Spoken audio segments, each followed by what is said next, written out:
Hello and welcome to Watch Crappens, a podcast about all that crap on Bravo that we just love to talk about. I'm Ben Mandelker, and joining me today is the wonderful and glorious Ronnie Karam. Hi, Ronnie. How's it going? Well, hello. How are you doing? You know, I am just great. It's Monday. I'm back in LA. I feel great to be back here. Had a nice morning and ready to dive into Real Housewives of Atlanta. But before we do that, we got 3 shows left on the Mounting Hysteria tour. It's been a wild and great ride so far. So come finish it out with us. May 9th, Emos in Austin. May 10th, the Texas Theater in Dallas. And May 15th, Wise Guys Town Square, Las Vegas. Those are going to be 3 amazing shows. You better be there. If you're in Texas, you better put on your cowboy hat. And you better march right on down to our show and take a seat and enjoy yourself. And if you're in Vegas, no cowboy hat required, but you can still wear one and just come and enjoy yourself as well. So we're going to have a great time. Tickets are at watchwhatcrappens.com. And also go to patreon.com/watchwhatcrappens to get access to our bonus episodes and also our Crappens on Demand feature, which allows you to watch us, not just listen to us. So that's all the fun stuff in store for you. Great times. All right, let's get into Real Housewives of Atlanta, Season 16, Episode 7, Nashville Hold'em. Nashville. This ain't Texas. That's for true. That's for real because it's Nashville. So we start off with a classic trope from the world of the Real Housewives, which is where the kind of like middle class one who lives in a townhome goes to a car dealership and pretends like they're going to buy a Rolls Royce. So that's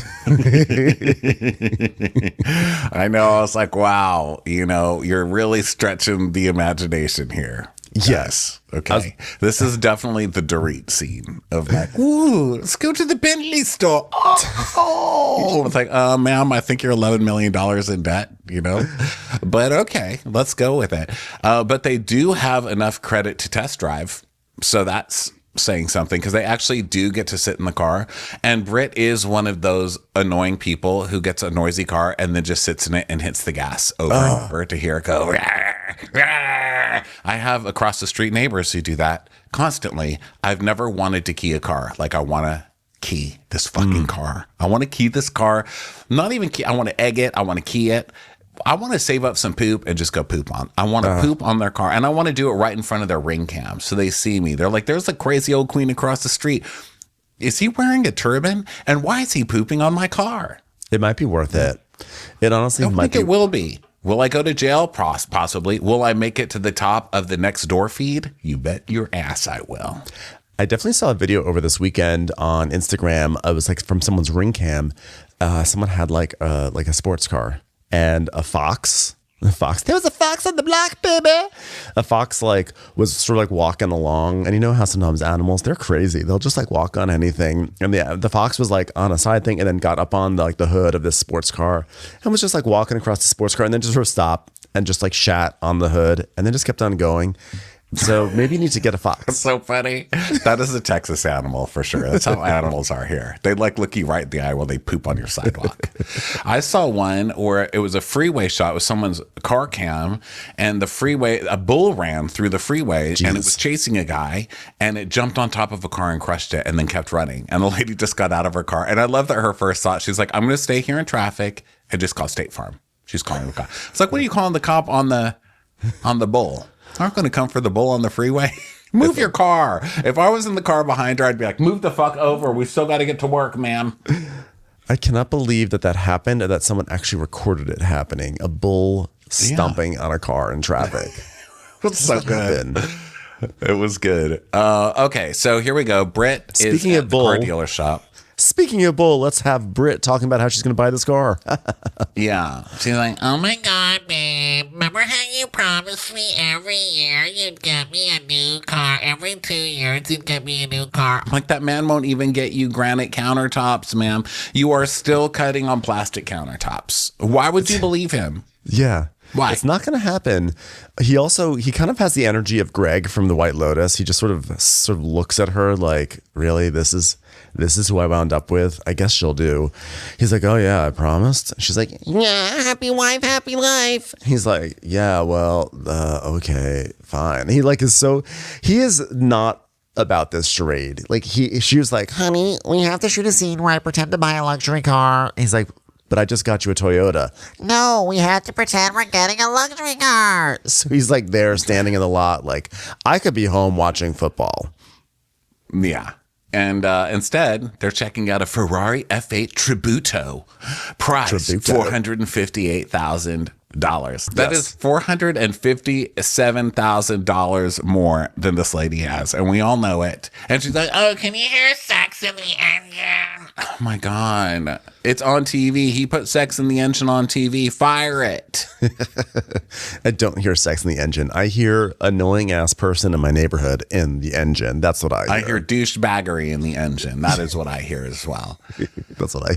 So yes. she's like, Oh, I had a rough couple of weeks. I mean, I couldn't get out of bed. I was crying so hard. "Okay, your victim storyline's over.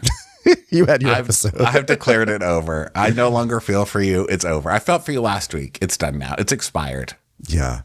I kind of agree as well. Like, I think it's really shitty what Kenya did, like deeply, thoroughly shitty, but I'm kind of like, okay, it's been, you've had an episode. You've had a week. Listen, I can feel for somebody and also feel this. Shut up. Okay. Just shut up. So we see Drew goes to Angela's now, and Angela's like, oh, wow. Oh, wait, no, Britt, I'm sorry, Britt has a good quote here. So she's still going, she lifts her leg up and is like, If you can't fuck in the car, you shouldn't buy the car. I go, okay. Well, that's Another reason I don't want to work at a Kia dealership. I was gonna say maybe not a great endorsement for Coupe. So see all these soccer moms just like, honey, can we fuck in this? Let's try it. Like, no, ma'am. Please pull your leggings up, ma'am. Okay, So pull much your for smart leggings up. cars. This is a Kia dealership. But I saw Real Housewives of Atlanta. Put your fucking pants back on, ma'am. Okay. So then Drew goes over to Angela's. Now, I've been trying to do Angela's voice literally all week. And every time I think I've got it, this is where I wound up at. Oh, Angela. I don't know why I closed my nose for that. I'm just used to doing Brit. Like, I can't do Angela's voice at all. Angela may be my new Candy. Like, because she has like a bubble in her throat, but she also has this sort of like slow drawl that I think is like really enchanting. Because like no matter, even if she's mad, she'll be like, no, don't slow. I don't know. I can't do it. Her voice is a little bit of like a white whale for me. Is that what they call it? A white whale? A Moby Dick? I think it's, I mean, I've heard of the Moby Dick, you know, like that's your great Moby Dick and you're the Ahab chasing it through the ocean. She just has that bubble voice. You know? Yeah, Anyway. I don't know how to do it either. So I'm not even going to try. So basically, Drew goes over to her house and Drew's carrying around this little purse that's shaped like, I don't know, like a margarita. Oh, a Cosmo. It's the Judith Lieber Cosmo clutch. And it's $5,975. I don't believe this either. I don't Who'd you believe get it. that? That's a Temu purse. It's Marshall's. That is a team. By the way, congratulations to me. I just won $400 on Temu. Unfortunately, I have to check out within 29 minutes. So, Oh, wow. good luck. That's huge. So so they're settling in and everything, and Angela's like, by the way, Drew, I'm gonna have to let you know, I spoke with Marcus and he said you guys are not related.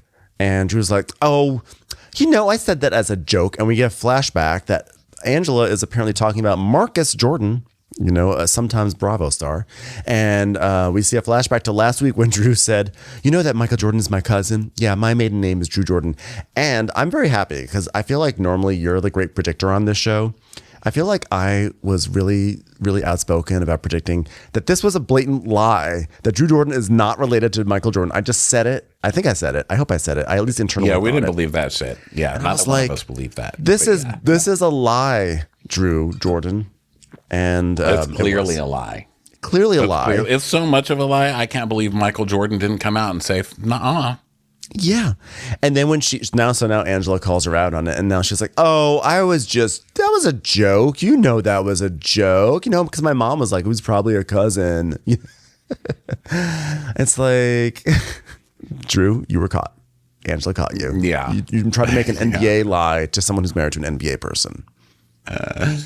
So Angela, is talking about, it's been a rough couple of days, peace brunch. It was a sour lemonade. Sour lemonade. Food was only halfway cooked. And Drew's like, oh no, not the food halfway cooked.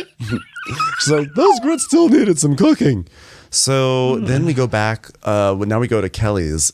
And Kelly's with her sister, Camilla. And okay, so Kelly's dog, Cha-Cha. So last week, you were talking about the dog. And I for whatever reason, I didn't notice her dog. But this week, wow, that dog, it looked like it had been to a car wash and doused with dye. I was like, what is happening with this little dog here?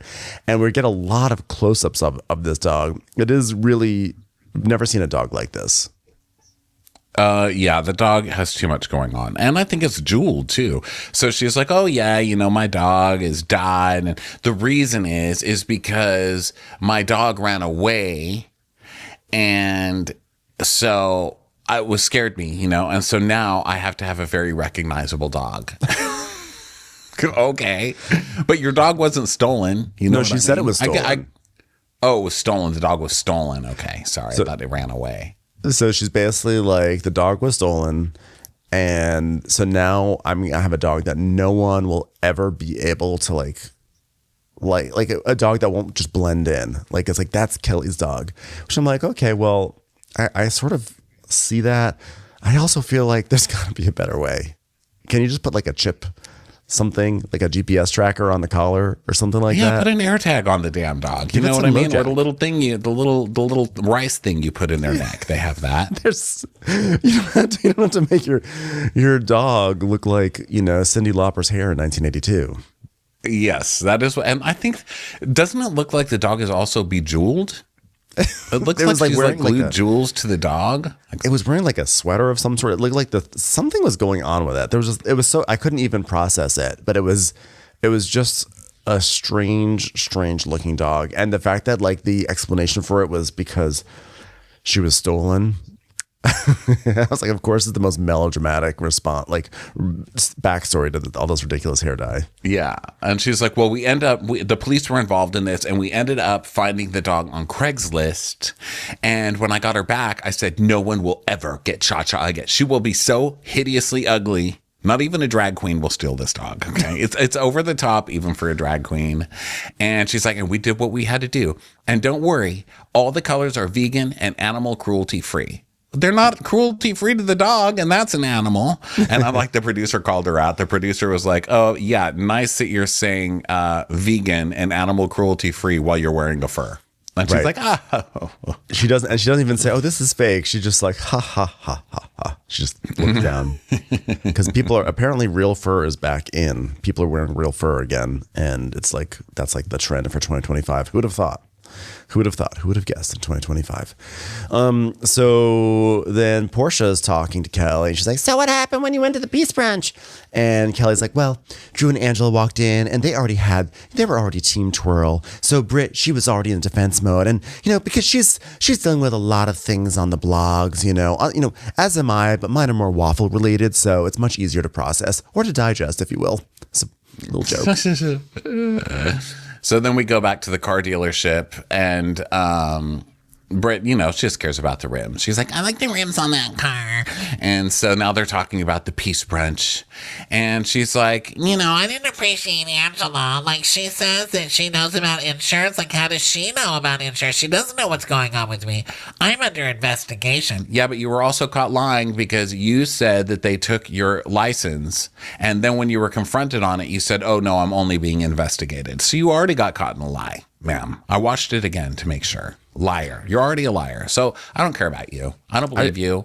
You're just a stupid liar, and I don't care. And I don't even care if you're being investigated. And if you are being investigated, maybe it's for something shadier, which is maybe what Angela is alluding to. Like, are you using this to cover up for whatever fraud investigation's already going on? Madam. Here's what I can see happening. Okay, now I don't understand the ins and outs of the insurance industry. I do know that they're very straight-laced, and they're, it is a serious industry. But what I can imagine happen is that, like, this whole thing, when it happened, there were headlines about it, and so Britt wound up, in the spotlight a little bit. She was in the blogs. And I can imagine that then her suddenly higher profile maybe surfaced something, like it made her land on the radar of some people at the insurance agency. And they're like, oh, she's an insurance agent. Let me look her up. This is funny. Like, wow, I can't believe this agent that I deal with all the time is in this scandal. And they're like, wait a second. That's like an unpaid something or another, or that's an improper something or another. Like, I can imagine that it led to something. Her higher profile may have led to something. Of course, this is speculation because there's no indication whatsoever that she has done anything wrong or not paid bills or not done anything. So I'm not saying that she's being shady, but it would make sense if she was under investigation not that she'd be under investigation because she gave a guy a blowjob when she was, 19 or whenever it was, but maybe because the high profile nature of this stupid scandal then surfaced something that looked a little weird in her record in terms of professionally. That's all I can imagine. So I Googled Britt Eady insurance fraud just to see what would come up. And it's much faster than my explanation. I don't think it's much faster because it's long. Because, of course, where did it lead me to? Reddit. Where else? The Bible of Truth, Reddit. So someone made a post 14 days ago. It said, Britt Eady's insurance company, ? Melty face. You know the face that's like melting? It's like, aww. Not that long ago, I was reading some article from the Real Housewives discussion, and they had a link to Britt Eady's insurance company. Now, let me tell you something. I wasn't expecting much, but I wasn't expecting this little either. My dad owns one of the biggest law firms in the world that handles insurance, so I do have some knowledge. When you go on her website, you're first greeted with a video of Britt where she literally says absolutely nothing about what her business does, just a ton of empty promises about sign up now and you'll grow your business. Well, unless you count her repeatedly saying things such as, I'm going to help you find your way / map out your blueprint, but then tell you nothing about how I will achieve it. So is that what she's basically selling lessons. So it doesn't even look like an insurance agency. It's like she's selling women empowerment lessons, and she's got a picture of a mansion and she's got a picture of a G-Wagon and it says, what you will learn, how to break into the industry, how to determine which side of the industry is right for you, why being an insurance agent is also lucrative. And there's like 20 bullet points. And then it says included online courses, access to my funding team, opportunity to open your own agency with my affiliate program, app access to the community on the go, inserts of Britt Eady's original business plan. What? Britt's insurance playbook ebook, special discounts on future offers, downloadable worksheets, and bonus content. So I don't know what the fuck's going on. I guess she's selling like Brit empowerment courses. And you too can get a internet picture of a G-Wagon on your insurance site. Dun, dun, dun. An insurance masterclass. Yeah, I'm on the site and I don't know. It looked on her LinkedIn said that she was an Allstate agent until 2023. I don't know. I also feel listen, we've been at this. This isn't our first time at the rodeo, and we know when people have their websites and they flaunt their G-Wagons and everything on the Real Housewives shows. We know that usually the bottom falls out at some point. So we'll just wait and see where the cracks are, etc. But I just wouldn't be surprised. She says, if you're interested, I stumbled upon the insurance industry and turned an untapped opportunity into a multi-million-dollar career path. I created a lane with no traffic in it. I took over the game and made a name for myself in an industry that was boring and male dominated. And now I'm here to teach the game and how I did it. Wow, she really did a lot with that Allstate gig. She was her LinkedIn says she was there from January 2020 to April 2023. So that's I guess she really she really turned that Allstate. She went from Allstate to All American, apparently. She really blew it up with that lucrative, that crazy insurance queen. You can see how she did it for $149, or you can get her insurance playbook for another $149. Look, do I have proof of anything? No, I don't even know what I'm alleging here. But here is what I'm saying. For sure, I know 100%. I do not believe you. Yeah, it feels something. I just feel like there's more to the story in this situation, and I have a hard time believing that like she'd be under investigation for like revenge porn that Kenya drug up. You know, I think there's more to the story. So here's what she's giving us this week with Mike, with her scene with Mike. She's saying, you know what's going on with me. You know I'm under investigation. And she tells us this woman came for my career. She's calling me a porn star, an escort, and a fraud. And due to this whole situation at hand, with all these accusations being thrown around, my license is being investigated. And she's like, because being in insurance, there's a lot of red tape. And he goes, yeah, and there's like dealings with the general public. And they don't take very kind to that type of stuff. What the fuck does that mean? There's dealings with the general public and they don't take kindly. What insurance agencies hate is when their agents deal with the public. That's why insurance agencies are sure to not flood us with commercials, make sure there's very few billboards, and they just don't like to reach out for new clients. That's famously what insurance is all about. And she's saying she went through a very hefty background check. She's like, they wanted me to be squeaky clean. Okay, but then how was this other? This is crazy. So then she says, and Angela lacks empathy, and I thought she was a girl's girl, and now I'm like, I can't trust you, bitch. So what if I bring up all the things I heard about you? Because I heard about her husband had a baby on her, and I'm not over here worrying about what you're doing in your personal life. And they ask where she heard that. But I love that she's like, you know what? Someone slandered me. That was, by the way, not Angela at all. Angela was actually supportive of her. So I'm going to slander somebody else in revenge. Like, what the fuck kind of thing is that? Yeah. When all Angela said was like, wait, you lost your license? How did you lose? How did that happen? And then, so she's saying because Angela questioned her on that front, she is now going to say, well, I guess also that she met with Kenya first. I think that was the real bone of contention. She's like, okay, well, here's my response to that is I'm going to create a whole lie that your husband has a baby with someone else, which is more of like, that's actually more of a destructive lie if you ask me, because that's actually like could ruin a family. But maybe it's true. It could be true, but like either way, I kind of feel like that's a really outsized response to what Angela did.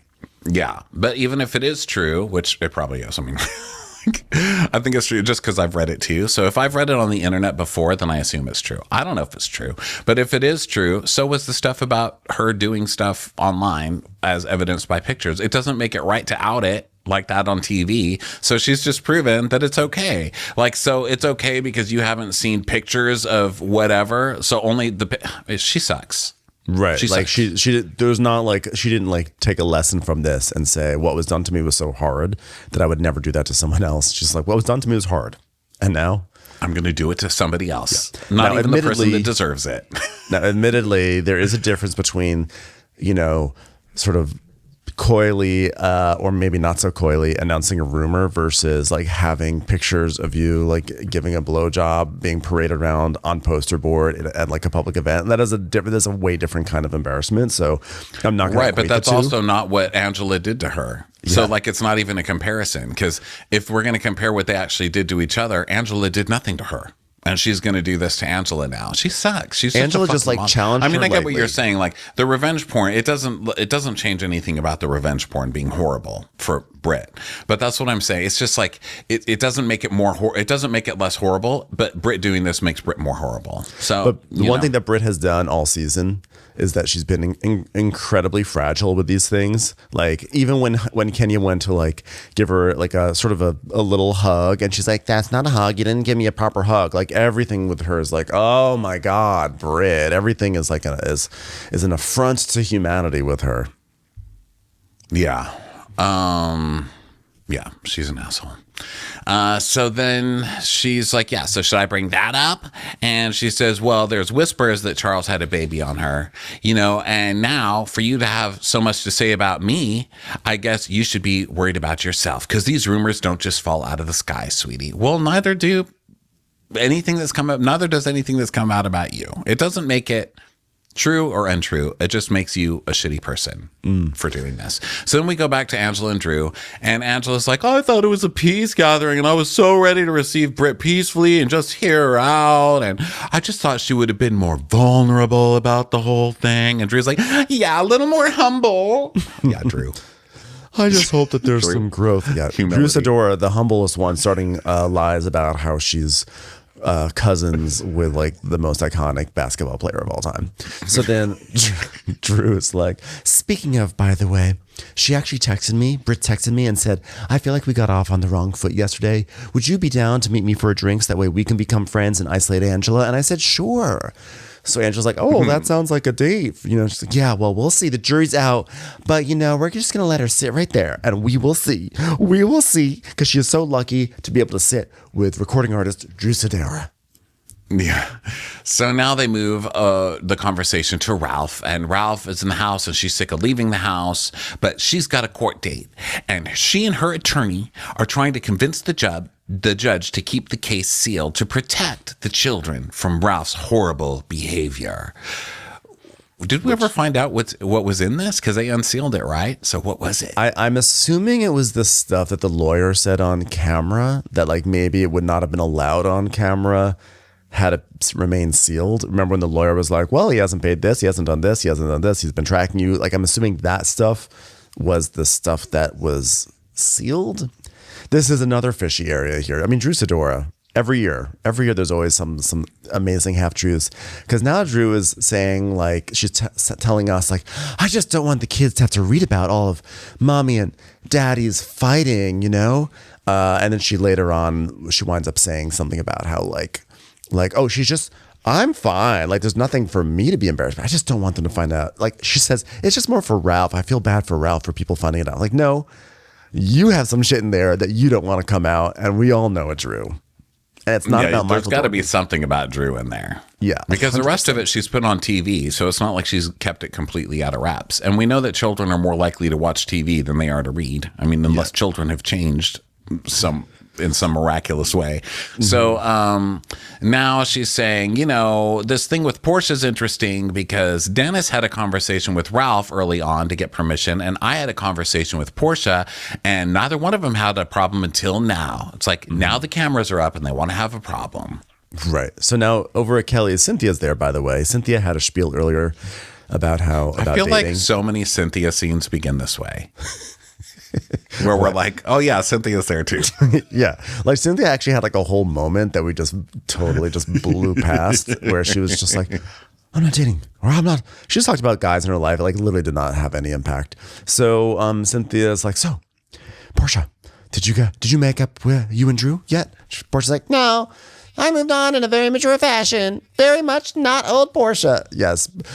Very mature Portia, who later on this episode is going to throw a fit about Drew Sidora coming to Portia. To by the that, cast Portia party. means I have not kicked her in the stomach yet. Okay. That's what Portia means by that. And so she goes, oh, okay, so you guys are good. And she's like, Well, I wouldn't say good. I mean, you're using beautiful adjectives. Some people, you just realize who they are and you don't let them get close. And clearly, you didn't think that much of our business relationship or our personal relationship. So I'm done. and okay. I mean, she's working with Dennis. But I think her album did well, I read. I mean, look, this is one of the rare cases where Portia is being extremely petty, but I kind of back it because I also feel like Drew is a scam artist. So I kind of feel like her instincts are probably correct on this one. Did Drew's album really do well? I think so. Wow. I read that because, I read stuff on the internet, so I believe it. Well, now that she's worked with Dennis, the hot dog man, maybe her next step is to get a song produced by DJ Mustard. Hey, yo.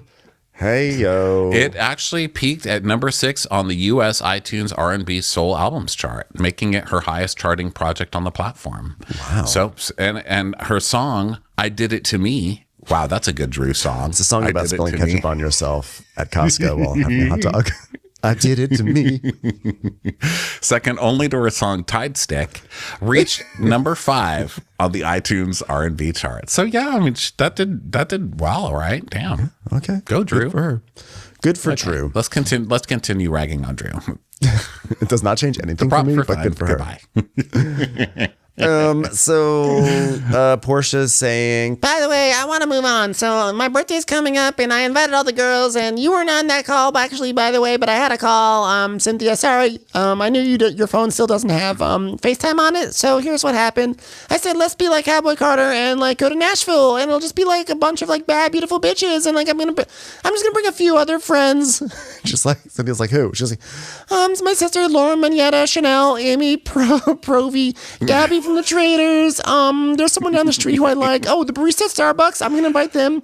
Oh, there's an old librarian from my childhood. I reached out to her. Really just a small group of people.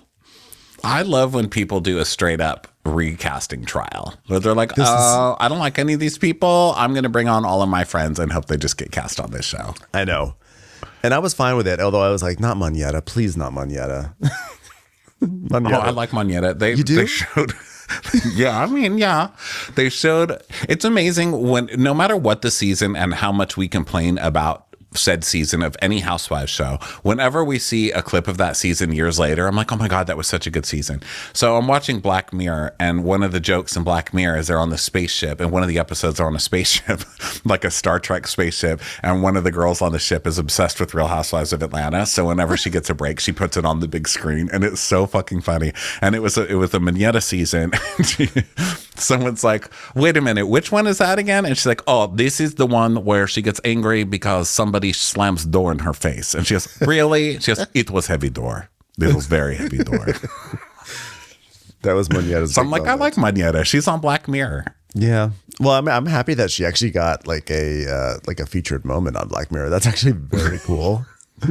But I just feel like Manetta is sort of that class of like friend dubs that are like, they're fine, but like they just Manetta didn't really do much. Yeah. Yeah. I remember. Give me a Tanya. Bring back, normalize Tanya coming back. Well, Tanya was not amazing. Let's just say this: Tanya was not amazing, but she had that Benihana day. Remember, that was fun. She did. Yeah, she got bolo shamed though, so she's never coming back here. Yeah, she's gone. But there's one point they show Marlo going off about something. She goes, "I love her. I love Marlo. What a bitch." I think Shamari should come back as a friend of, and I think that was what was proposed at one point. And didn't her husband say like, no, it's either you're full time or nothing? Is that what? Oh, who knows? Yeah, I think that was the story, but yeah, who knows? Who knows what happened? But anyway, here we are with our new cast, and they're talking about this Nashville trip, and of course, she's not inviting Drew. And so then we see the Zoom call where Portia, Shamia, Angela, Britt, and Kelly are all talking about this trip. And Angela's like, well, but I'm missing my Chicago partner. I need, can I have a +1? And she's like, For some reason, Angela, your call is the only one on silent. like she makes a joke. So which becomes a point of contention soon. So Portia's like, yeah, fuck it. I'm moving forward with peace, but I'm not inviting anybody I don't like to my birthday trip, including her. Yeah. So, which I get, it's your birthday. Why would you have someone that you don't like? But we also know this is a cast trip, so you're kind of icing someone out of the show, which, we have traditionally never approved of.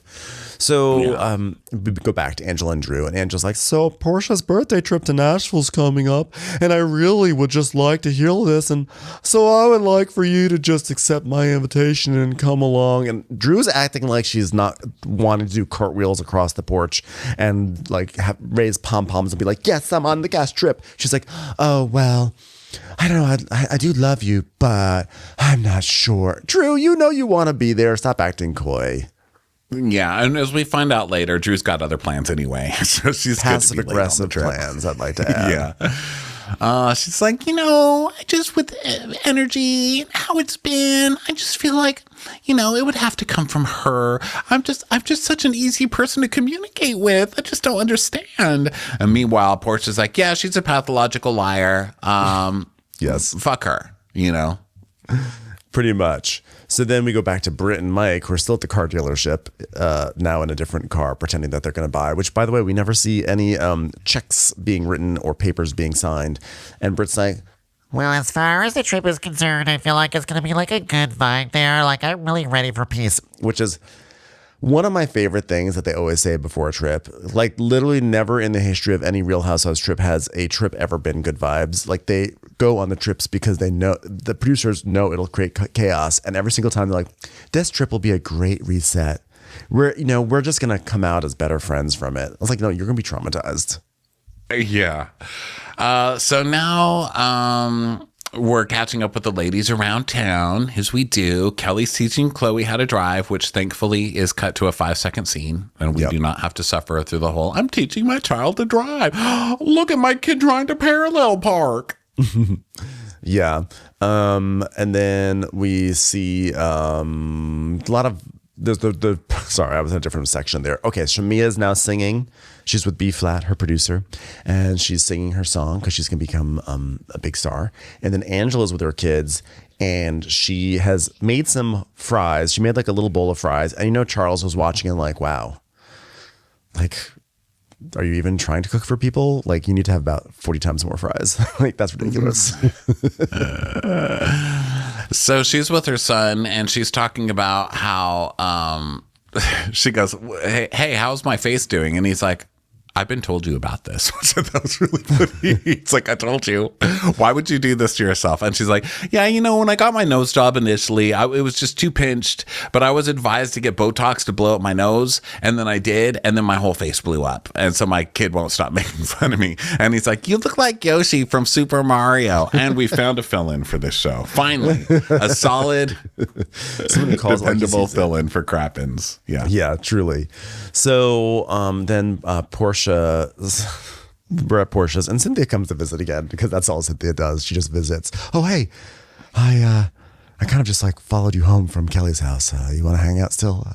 You're still socializing? She's like, Okay, well, are you ready for Nashville? it's like, yeah, I got to go on Amazon and find my cowboy hat, which I love that Cynthia's getting her cowboy hat from Amazon. Like most of us would, but I kind of feel like if you're like a Real Housewife, you go to a proper cowboy hat store and get like a nice one. You go to like Kimosabi's of Atlanta, but she's like, no, I'm getting my $15 one from Amazon. Yeah. So she's like, if you'd have told me 6 months ago that you and this man would be going through this, I'd be like, wow, Portia, that's about 5 times as long as I've ever lasted with a man without having any kind of drama. So good for you. Yeah, I wake up every morning and I feel shocked that this whirlwind romance is falling apart. And Cynthia's like, yes, my favorite hashtag was be his peace. Hashtag be his peace.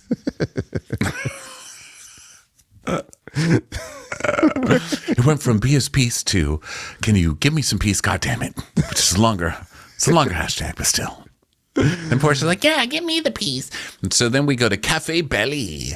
And Drew and Britt sit for their lunch. Dun, dun, dun. Now, I'd just like to point out that we know Drew is going to try it at this lunch because she has worn a life-size crucifix. Okay. So let's see what Pastor Drew tries to pull out today. So she first says that she was really happy that Britt reached out. And she's like, you did come in really hot at the peace brunch. And she's like, well, I was like, Nobody wanted to hear how I felt. I was like, how could they not? Like, it's all you were doing. It was like, what about me? So then Britt was saying that she's just like hoping to be positive, and that's what she was trying to do at the peace brunch. But Drew was defending Kenya, so she had like no patience for that. Yeah, because she said at the brunch, I understand how she felt being threatened with a weapon. She's going to protect herself. Mm-hmm. So Britt's like, I'm the one who was publicly humiliated. Where's my support? She goes, okay, I get that. But I'm going to be honest. You were just very much like, okay, Kenya's no longer going to be here. And I mean, I get that too. Like the newbie of the cast being like, here's how casting's going to work. She's out, Yeah. So they're kind of trying to stand up for Kenya in that regard. And I think that they're kind of like mourning in a weird way. This sounds weird. I think they're kind of mourning Kenya, like sort of the way we all did, which is like, wow, Kenya, you're so good at this.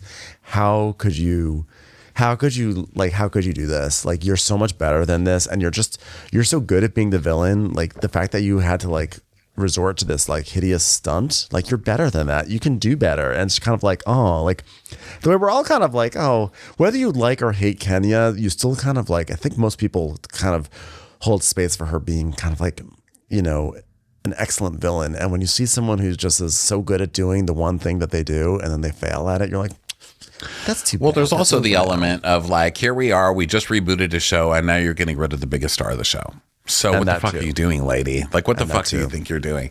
So Drew's like, it just felt a little celebratory. And I just think we were all taken aback. Like, I'm getting to know you, but I'm just trying to understand you. And she's like, well, I've always been an open book.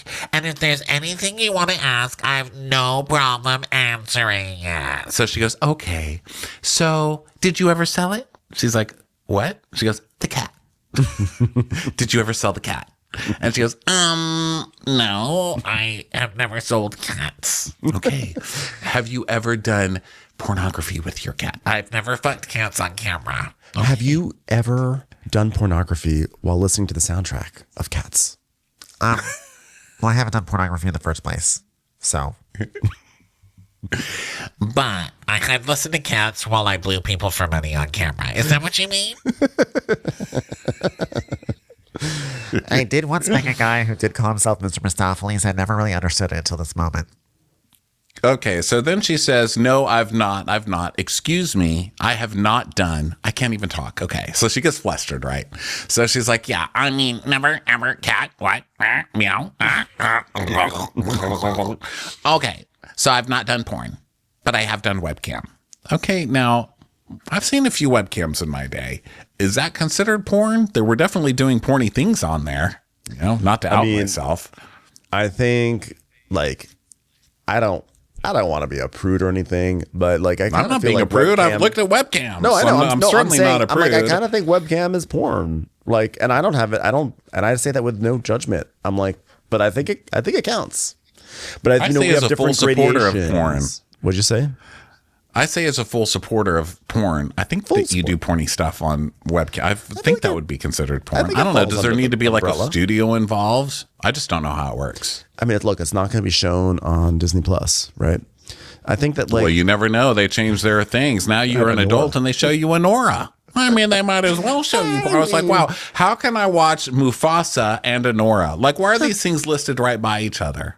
Oh, weird time. I was talking to my friend Susan and I said, let me go and watch some classic Beauty and the Beast. And there's Anora right there with the Erica Jane song.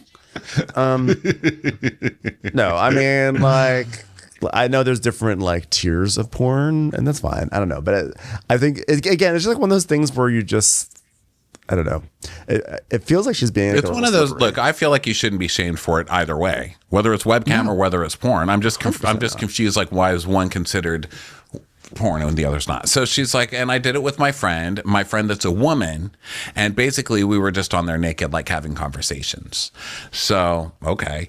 So she's like, but as far as intercourse or doing anything explicit, I've never done that. It's just like conversational naked. I was like, how'd you make money from that? Well, listen, people pay for a lot of things. And if your kink is watching a naked lady just chat, then hey, It's like voyeuristic, I suppose. I mean, look, people pay for Larsa Pippen. So every pot has a lid. I guess so. And a lot of pots just need lids. Just put a lid on it. Okay. Some lids are a little harder to explain than other lids, but a lid is a lid is a lid.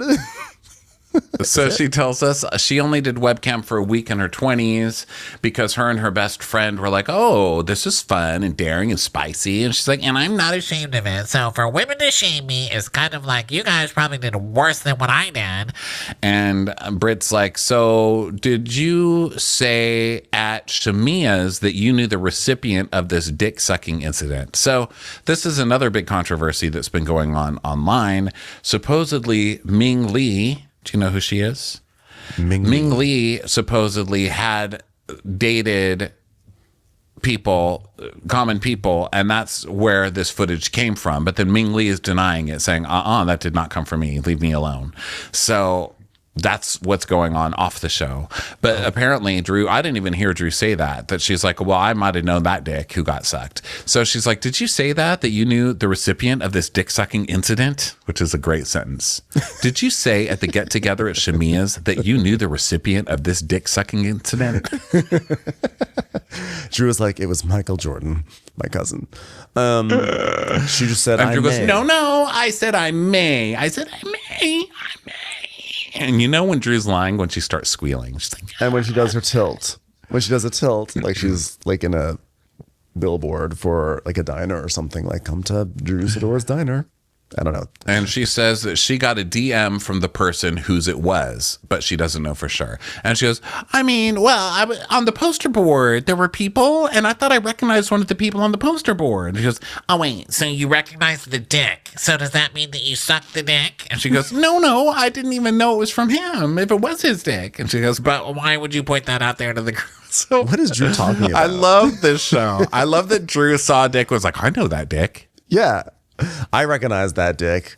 And then I got a DM from the person potentially whose dick it belonged to. And why is this person DMing Drew to be like, guess what? I heard you may have seen my dick recently. I want to confirm it was my dick if that was what you saw. But if you didn't see it, then it wasn't my dick. Like what? Like who's going to...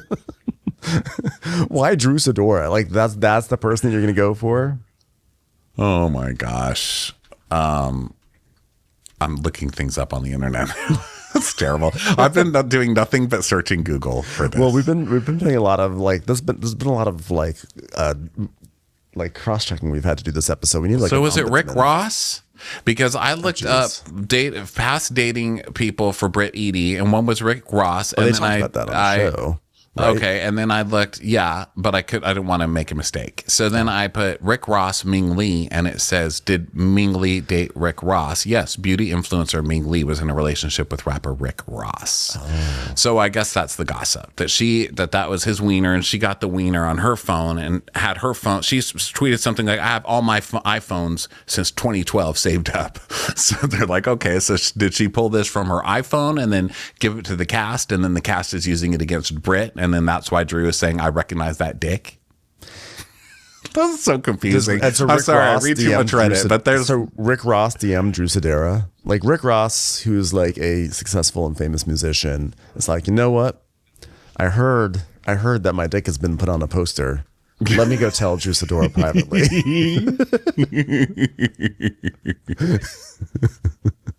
Rick Ross doesn't care. Yeah, I don't know. None of this is probably even true. This is just what the internet's been talking about. Okay, so now Drew's like, yeah, I just recognized the dick on the poster board, I think, maybe. And she goes, but why would you put that out there to the group? And she's like, oh, I like to joke. Just made a basket like my cousin. And Britt's like, I've just been the one publicly humiliated, so tell me, Drew, where's the joke? And she goes, could you put yourself in my shoes? Imagine everything you worked for is overshadowed by someone accusing you of being a whore and a fraud. I'm like, welcome to Real Housewives. That's just your first step on the show is that you get called a whore and a fraud. Doesn't matter. Doesn't matter your 5-minute one and done scene on Real Housewives of New York. Classic, okay. That's just your initiation process. You get called a whore and a fraud. And then you say, okay, I'm not. Moving on. And Drew's like, well, I'm living that, though. I've been in the vlogs. My character's been compromised. And here, listen, all of these things, to hear them about you, I said, who is this girl? But I am sorry. My heart goes out to you and what you're dealing with. Do you have a copy of that poster board anyway? Those really good poster board. Life-sized. We're trying to build a billboard for my new album. Just trying to assemble all the materials as possible. So Drew says, people have attacked my marriage, destroyed my character, and it hurts. I'm sorry, Drew. You cannot compare yourself to this girl who just got like revenge porn. I know it does suck when people talk about your marriage, but also like you have a scam marriage. It's kind of, so she's like, so I understand how Britt feels. We all can be wrong at times. We're not always going to agree, but at least we can come together and resolve our issues. So going forward, in order for Britt and I to be friends, she will be living in my basement also. So they do that fakey bakey Real Housewives thing. We're like, oh my God, we're going to be friends now. And they do the whole, hey, we're friends. And then we see on the day of the court hearing, Ralph's home video. Ralph home videoing himself because the camera crew won't follow his ass is next level Ralph. That shit's hilarious. Ralph having his own, there's probably his son walking around filming him to use in the show because he can't even get his own camera crew. I loved this like dual like shaky cam situation between the Drew and Ralph.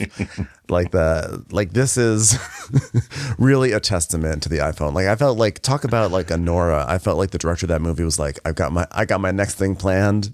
We're gonna film Drew and Ralph going to court. Yeah. The sequel, Anoia. So he comes out in his little suit and his briefcase. He's like, I'm going to court. It's very serious. Don't. Where's Doug Llewellyn? Where is he? So Drew, he's also got his cousin Ralph, or his cousin, what's his cousin's name? I just saw it. It was cousin Dwight. Dwight. He's got his cousin Dwight with him. And so now Drew has a home video as well. And she sees his car, so she assumes he didn't leave, but he got an Uber. Yeah. So now she's telling us, this divorce is making it more contentious for us. And I'm hoping that we can mediate. But Ralph definitely is acting like he needs a fight. Look, he has his own camera crew. Son, get inside. It's snack time. No, it's almost done, Mom. So in Drew's side of this, she has on her shaky cam, she's got her sister Allison, and then she has some guy. He's like I think an assistant. He's like a beleaguered man who this poor guy looks like he just needs to be put into like a Barca lounger. He is like struggling to keep up with everyone the entire time.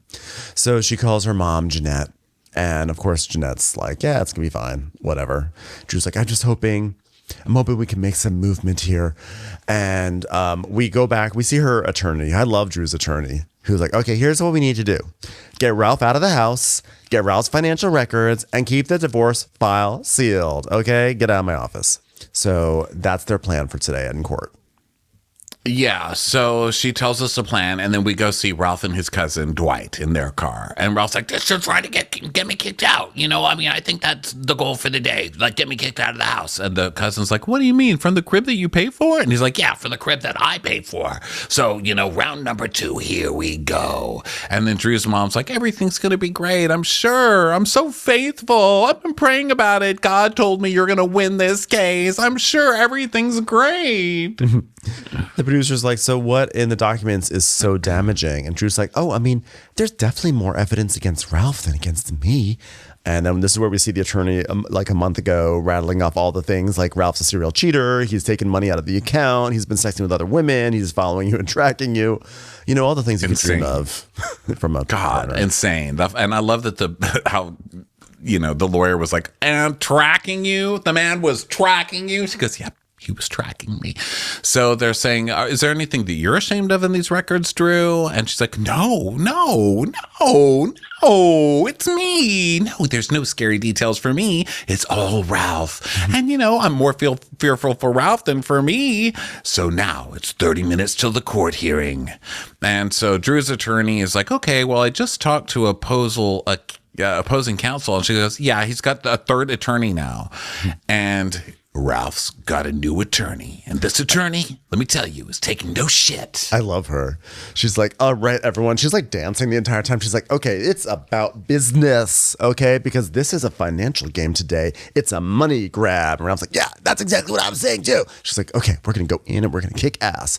So then we see 20 minutes later, and shockingly, Ralph emerges full of joy. His big smile is even bigger than usual. And he's like, I'm telling you, this is better than when I did it by myself. And apparently they got a little bit of victory, because the victory was that they wanted to unseal this case, which is what happened. I don't know why. Like, I don't know why he wanted to do this, to be fair. Like, I really don't understand. I feel like that's what all I know about sealing and unsealing cases, I've really just learned from Ashley Darby. And as far as I could tell, it seemed like unsealing something was bad. But Ralph's celebrating, which is so Ralph. Well, unless it shows Drew in a bad light, because Drew's able to come on TV and paint Ralph however she wants. And Ralph, I think, has painted himself pretty poorly. I mean, the cameras and the tracking and all of that. So he's, I think, probably like, okay, well, if she's going to do this, then why am I not allowed to say what she did? So it's probably like a tit for tat thing. That's God exactly knows what she it did. is. Did she cheat? Is he going to try and make it look like she cheated if she hooked up with somebody when they were separated or whatever? Who knows? Who knows what he's going to do? But there's something in there that she wants to keep hidden. Or maybe it's just like her financial status or the success of Drop It with Drew. Maybe it's stuff like that like she doesn't want to come out because she's acting like she's, killing it.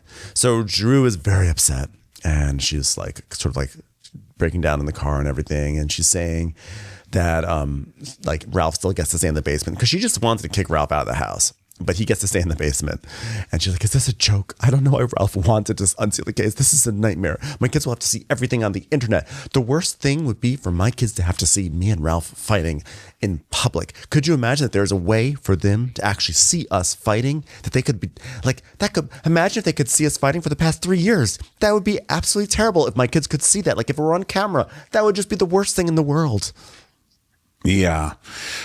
So she's scared, but it's happening. And also, he didn't have to provide his financial documents or anything else. So whatever this lawyer did, she seems magical, because she basically got Ralph everything that he wanted. Yep. And he gets to stay in the basement. And he makes some comment to her when she gets in the car. She's really upset. And he makes some comment from the lawn, probably still filming himself. And his lawyer is so professional. I love it. She's like, yes, fucking nailed it. Nailed her to the cross. Yes, boys. And he makes some comment to her as she gets in the car. And she's like, oh, you just shut up. You just shut up, you idiot. You're a dumbass, Ralph. You're a dumbass. And Ralph's like, finally, we're making progress. Finally. There's a lot of misconceptions about me and Drew, and I think the biggest misconception is that I don't care for my wife. And the truth is, well, actually, I don't care for my wife. That's actually a pretty good misconception. That's a conception. I would say that's actually a conception for me. Yeah. Yeah. So he's like, I've done bad things in the marriage, but so has Drew. And we're about to find out what Drew has done. And so Drew's really upset. And I'm upset for Drew because, look, I think Drew's full of shit, but Ralph is a monster. Ralph is terrible. Ralph is an emotional terrorist. Yeah. He's terrible. But watching them fight is like this whole divorce thing is just like makes me chuckle just because they're so ridiculous. I mean, this whole thing, Ralph being in the basement and he's like fighting to stay in the basement. I don't know. It's terrible for the kids. I feel really bad for these kids. This is going to be hard for them. But as two people on TV, they are so silly. I can't. So, then we go to the airport because it's time to go on our Nashville trip. So Portia's excited and everyone's happy. And they're talking about, this is what I think about when I think of Nashville, dancing and drinking and da-da-da-da-da-da. And Cynthia's like, oh, what happens on the girls' trip? Never stays on the girls' trip. This ain't Vegas, baby. Here's what I think of when I think of Nashville. Whoa! Whoa! Whoa! Trains of ladies going down streets of bars screaming woo. I think of the last time we were in Nashville, and I just remember like it was like every 2 minutes those freaking bar bicycles went by the hotel with like 6 girls. That's what I mean. Is that what you're talking about? That's what I mean. Yeah. Oh, that's what I think of every time. Bachelorette parties going woo down the street. Yep. So Angela is at the Atlanta airport. She missed her flight. She's like, oh, you know, I left the house late. Traffic wasn't accommodating. Yeah. Also, like, I'm sure production threw a delay in her way, so just that way she could arrive later, as that way they could talk shit about her before she gets there. So there's a producer lying down in her driveway. She's like, oh, for some reason I was late today. So then the ladies are in the Sprinter van, and they were talking about how Angela's not there. And Kelly says Angela probably missed the flight because she saw that there was a heat wave in Nashville, and she had to go home and get a fan before she could bring her ass down here. It cuts to her in the airport with her little fan. So they're joking about how much fun they're going to have. And Britt's like, oh, gosh, you know, I've got allergies. I'm stuffed up. And she goes, do you have your adenoids? And she's like, I don't know. I had a nose job. And so Shamia's like, oh, you know, I'm going to get some stuff done this summer. I'm going to get back fat gone. I'm going to get my back skin gone.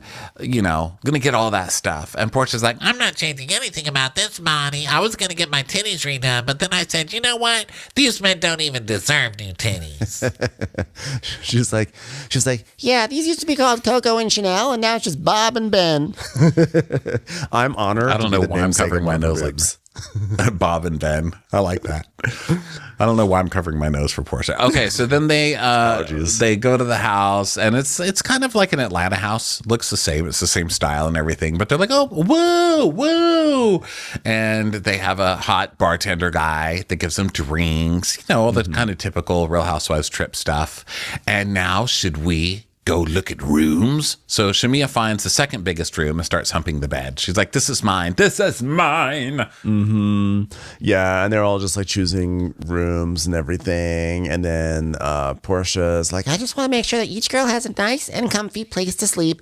Now, I didn't say that all the beds were created equal. I mean, if your bed just happens to be among other beds, then don't think that should be an issue. Because it turns out there's like bunk beds, and there's one room that has like 5 beds all crammed next to each other. Now, the bunk beds look like it was the worst thing. And she's like, haha, someone better pick this room. And then they don't. And then there's 5 beds in a room. That's not going to go over very well. No.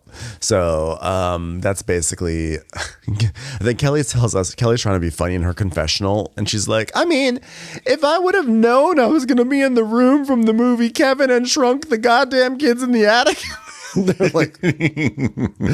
like, I think it's called Honey, I Shrunk the Kids, not Kevin Shrunk the Goddamn Kids in the Attic.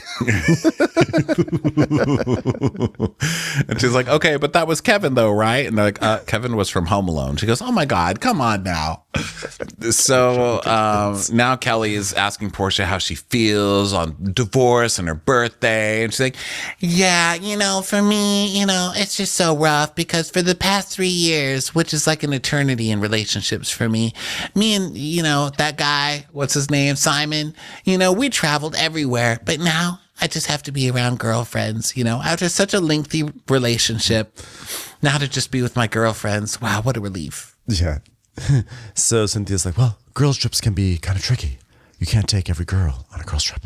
Portia's like, yeah, but that's, you know, someone's just like, are you a totally different person just because we're out of town? Like, what's up with that? And Shamia's like, or when you're in a group, you're a totally different person. And Britt's like, Yeah, Angela texted me and she said, I hope you're doing well. And like the second I saw you, it was like a completely different tune. So like, I'm like, pick a side. yeah, how dare she try to be nice to you after an argument? What you're a the one who bitch. texted you Sadora out of nowhere to be like, we started off on the wrong foot. Let's go get drinks. So then she's like, Yeah, you know, like, I don't like that. I want to see the same version of you that everybody sees. so Angela arrives while they're talking shit about her. And she's like, yeah, you know how you go into a room and you're like, bitches talking about me. Are you all talking about me? So Angela's like, girls, well, my bag was busted. My luggage fell all to pieces, and it's been a long morning. And she's like, Okay, well, we're happy you're here. You know, we're going to do a turn up. so Angela sits down like right in the middle of the whole group. And then she's like, so speaking of having a good time, I would like for Drew to come. Just announces. Yeah, and they're I'd like, like wait you a to be minute, here. did you invite her? And she goes, well, I anticipate seeing Drew. So yeah, I did invite Drew She's because like a it felt weather like Drew report. should come. Well, we just checked the AccuWeather forecast, and there is a 99% chance of Drew Sidora showing up in Nashville. Back to you, Chuck. Yeah. And she's like, but Shamia, Portia said at Shamia's house they could coexist. So why can't we just be a mediator? You know, this is my attempt to make a good friendship. This is you doing what production is making. You Exactly. do. And I respect that, but you're also going to get slaughtered for this. Yes. It's not going to go well for you. I respect her. Like, clearly she's been given marching orders, and she just walks in with this little smile, like, I anticipate that we'll see Drew. Just like, yep, I'll do it. I'm new on the show. I understand. I got to do these things. Yep, here I am. Yeah. So Portia's like, well, I'm being cool about it, but it's like, you know, I mean, who else invited themselves? She tells us, like, this lady's out of her goddamn mind. You know, like, who does that? And she goes, well, I'm not letting nobody or nothing be bigger than me on my birthday. And they're like, okay. So Kelly's quiet, and they're like, why are you so quiet? She goes, I'm just seeing how far my stylist is because he brought all of my looks for me. So he better get here soon. By the way, did you hear Kelly was like 6 figures behind on her waffle place rent? Oh, geez. That was the other news of the week. Oh, come on. Is nothing sacred anymore? Jeez. God, protect the waffles. Always protect the waffle. Do you think, by the way, with this moment here that they highlight of her, you know, like on her phone, seeing like where her stylist is, later on, as we'll get to, there's more stylist stuff. Are they setting up a giant rift between Kelly and her stylist and Britt? Is this what's happening here? I think so. Yeah, it's they're getting a starting lot the of old attention. classic. I loaned her my stylist, and she never paid. She Yeah, never this paid is- for the stylist. This is I'm sensing something because there's no reason to include a moment of Kelly checking her phone to see where her stylist is. Like, that's stuff that does not make it to the show normally. Yeah. Okay, so now we move over to Angela seeing these girls shopping. Okay, and she goes, "So you guys were doing some shopping in the mall when I saw you, Kelly and Britt." And Kelly's like, "Yeah, we did do a little something." You were definitely duck and dodging, from what I remember. She goes, "Oh, well, I was just trying to lay low." And Britt's like, Girl, you never lay low in demons on a Saturday.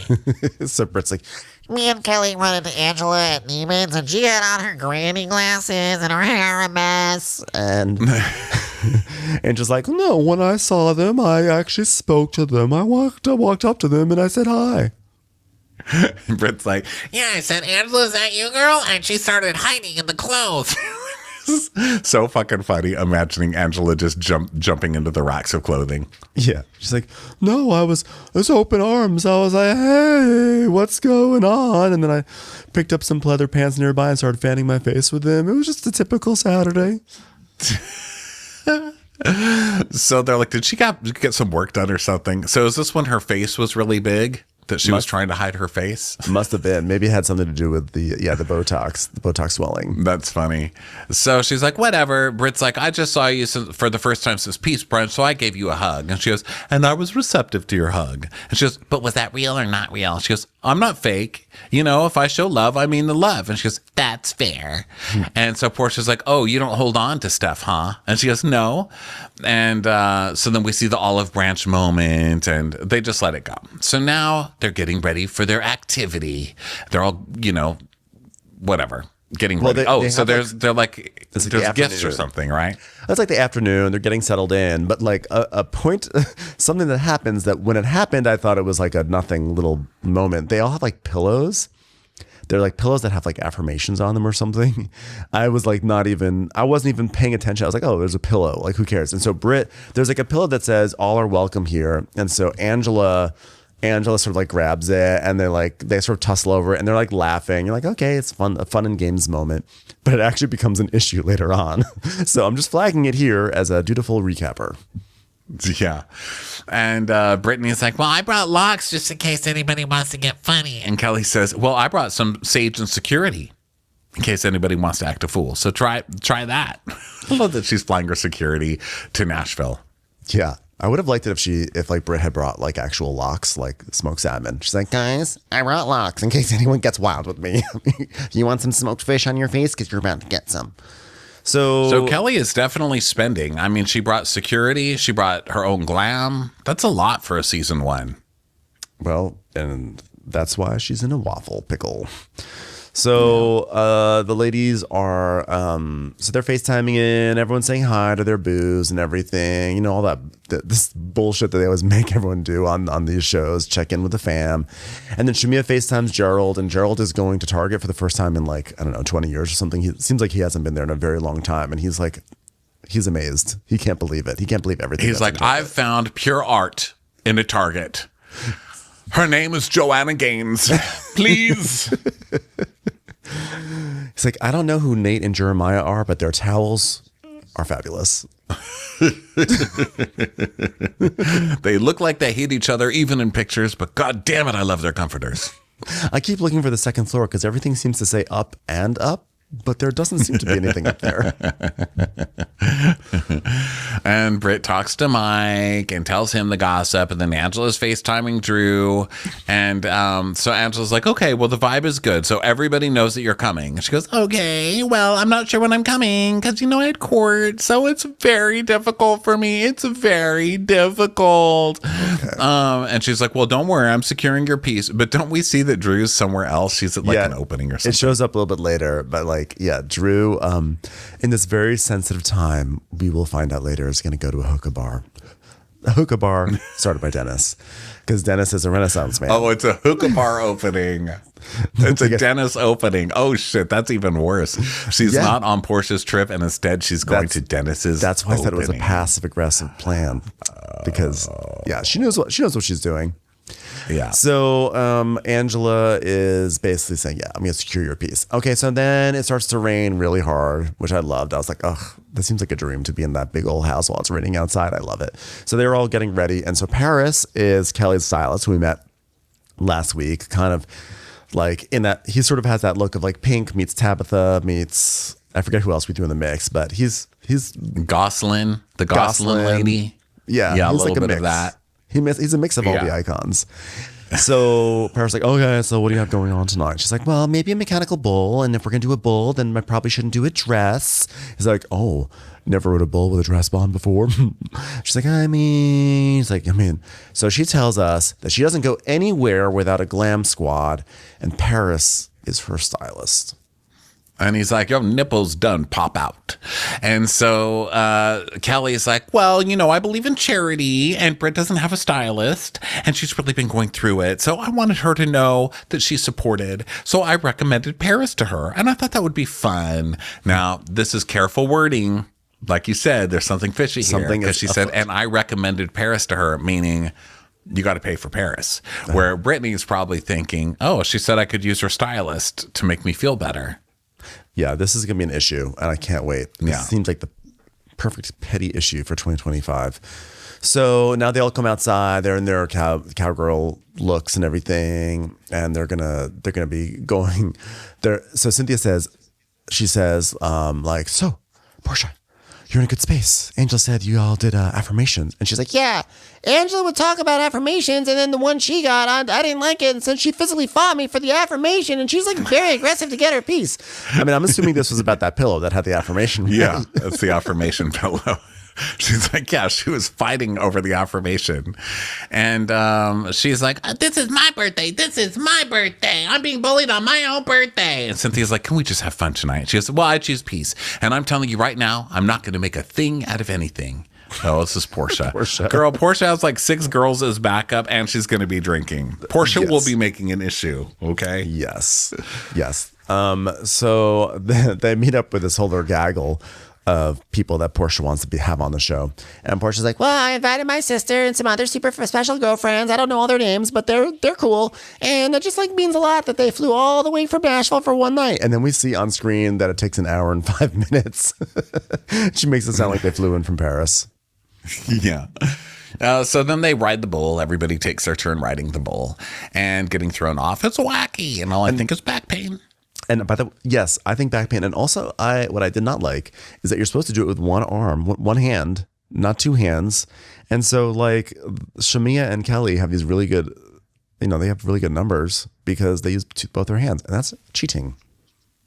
It is? You're not allowed to use two hands on a bull ride thing? I mean, I mean, you can do it, but like the people who were flung off after 7 seconds they were doing a one-handed one. I think that's like the proper thing is that you do this, and then the ones who held on with both their hands got to last longer, and I just don't feel like that's fair. I feel like they're in a different category. They're in the two-handed category. I just think The that's bullshit. cheating category. Yeah. I just want to flag that. All right. Well, good. Let's take them down. Let's just have that moment. Thank you.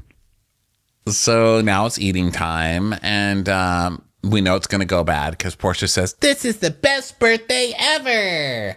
and Manyetta's like, wait a minute, where is Drew? And then we see Drew at Dennis's hookah bar, and there's bottle service girls, and they're holding up a sign that says album coming soon. A photo album on your phone. So Drew is like, tonight I'm at Crew to celebrate that we got offered a record deal with Connect Music. And Drew is Dennis not even there? She FaceTimes Dennis and she's like, hey, thanks for the bottle, bro. So, I mean, she's going to Dennis's establishment on Portia's birthday party weekend after she's already been invited by what's her face, Angela. Like Drew she is being shady. She's being really shady. And you know what? I'm ready for it. Good job, Drew. Well, I appreciate Portia your didn't shady invite scammy her. ass. Yeah, Portia didn't invite her. If Portia's not going to be her friend, then go on, do your Drew thing. I mean, go do your Dennis thing, I guess. But she's still going to go. She's still going to go to Nashville. And then she'll be like, oh, sorry, I was just at Dennis's hookah bar last night. It was just a really long night. You know she will. Yep. So Drew's like, court was just a lot. So I just wanted to take this moment to celebrate. And she's telling Dennis, oh, it's so sweet. It's so great to be celebrated through all the trauma. So then back in Nashville, Portia announces, yeah, Drew wasn't invited, but apparently this one down here at the end, she's actually having her crash my birthday trip. And then her girlfriend's like, oh, wait a minute. That is so rude. Who does that? Well, the energy you gave me, it was okay. Portia's like, no, you pressured me. She's like, I pressured you. That's giving bullied. No, I didn't pressure you. She's like, no, you're forcing her on my birthday trip, and I'm not going to be a mean girl to her. I even picked a room, and I was gracious enough to give her not one, but 2 beds. And we see it's the bunk she's beds. like, they get to the bunk beds, yeah. And Angela says, but I thought the point of this trip is to put our differences aside. And she's like, no, The point of this trip is me. This is my birthday. It's my birthday. and she's like, but it's a perfect opportunity to lay our issues. And everyone's like, no, don't try that shit. No, ma'am. I'm sorry. I had to look up what Connect Music was because that's where Drew Sidora got her quote unquote record deal. And I just wanted the website, and it looks pretty much like it's a thing you sign up for. And it looks kind of like a rev share kind of thing. It is. It's literally an 80-20 royalty split. I don't know. Like she's acting like she just signed with like Sony Music, and it's like she signed up for like a service to distribute her music, I think. Oh, I know. I'll do further research because I don't want to be totally like she didn't do anything. I don't want to totally discredit Drew because, like you said, her album did do well. So but like to me, I was like, what? When we're saying that Drew got a record deal, I was like, why do I feel like she's overstating what she really did? That says you can request an invitation to be part of the service, and I feel like they probably requested invitation and they got in. And yeah, that's what it looks like. Yeah. So yeah, it's one of those things like when you're on a podcast and you go to, like we were on for years, you sign up at a network and then they put you on all like iTunes and everything like that. So you're distributed wherever you get podcasts. yeah, so I'm just That's funny. She's like, we got a Drew. deal. I'm here to celebrate our deal with Connect Music. Girl, you signed up on the online. I know, like that's what I did to release those Countess Luann songs 7 years ago. I just signed up on like a service, and I was like, "Here, put it on iTunes." That's probably basically the the best same way to thing. do it with a lot of music, right? Especially if you have an audience that can go listen to it already. Like if you're on Housewives Absolutely. or something, maybe that's the best way. Yeah, for sure. Oh, Not shading the gosh. process, just shading the celebration. Yeah, we gotta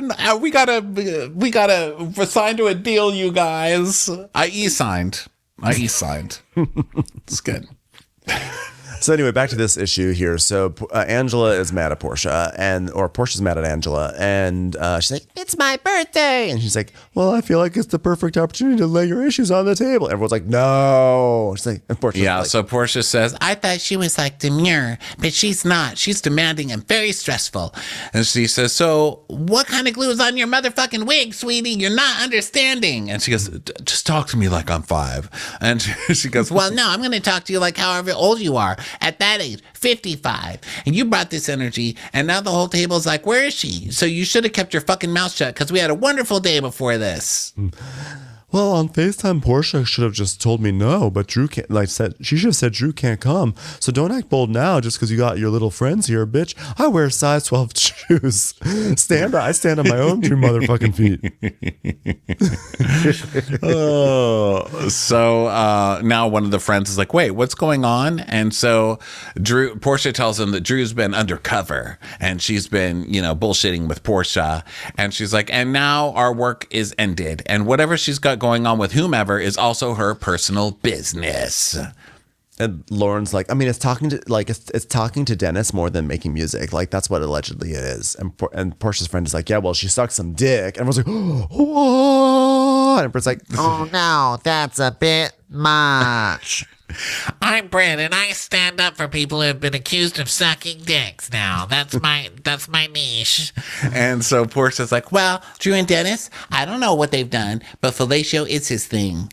And if there's a girl, I'm like, how'd you mess with her? And he's like, no, she just gave me head. She just gave me head. That girl just gave me head. So that's how he keeps his body count well balanced. I'm not going to say low. so that is the cliffhanger for Nashville. So we'll see what happens when Drew shows up next week, which will be a shit show, of course. Anyway, Thanks everyone for being here, and we will catch you on the next episode. And don't forget to go to watchwhatcrappens.com to get your tickets to our final shows of our tour. Bye, everyone. bye.